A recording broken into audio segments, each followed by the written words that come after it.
This is a guide for applying the dry transfer labels onto the trap front plate and the Hammond box. And if you've not used dry transfers before, these are not your typical labels. You have a one-shot chance with these. There's no peeling them up and trying again.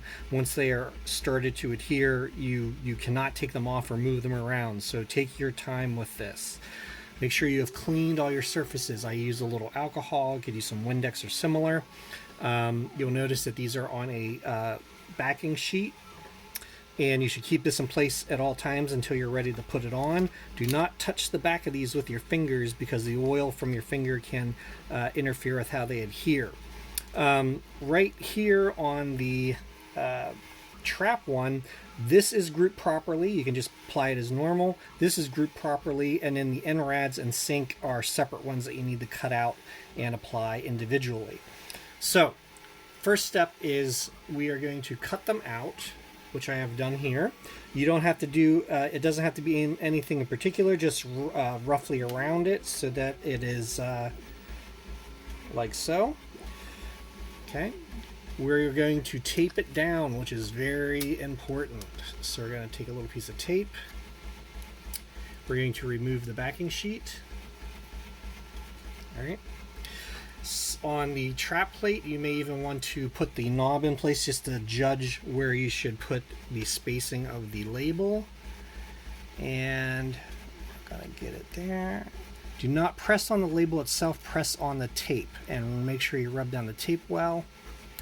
Give it a little wiggle, make sure it's not going anywhere. And then we are going to burnish this with the back of our fingernail, which just means rubbing it down. So with the back of your fingernail,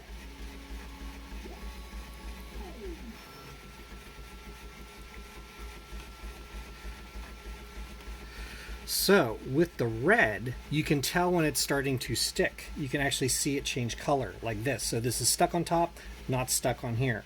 So keep rubbing it till it's all the same color. Once you think it's good, do it one more time. All right. Once you think you have it, you're going to very gently pull back one edge of the tape and slowly lift this up to make sure nothing's still stuck. If something is still stuck, hinge it back down and do some more burnishing, but we're good here. So I can take off the tape. All right. This is sensitive to chemicals. Alcohol will take these off, but they stand up pretty well to regular wear and tear. You could attempt to clear coat on them, but then you're going to also affect how the shininess of the plate is, so that is up to you. But in my experience, these have been holding up pretty well. All right, the Hammond box is the really tricky one because you have these pressure sensitive labels that are going onto a textured surface. It does not like to stick to this, and that's why I have given you two, because these are also really fiddly because of how fine they are. So just take your time, go slow, and you should be okay. Gonna cut these out, still have the backing on. I'm gonna put a piece of tape on it. We're going to remove the backer. We're going to position this without pushing down on the transfer at all. Okay. Make sure you got it nice and straight.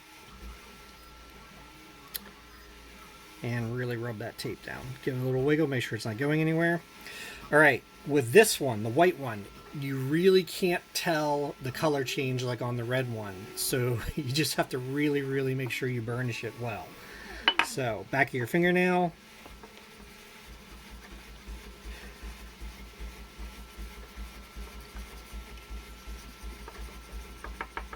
And really put pressure on this, especially with this textured surface. Once again, once you think you have it, do it one more time.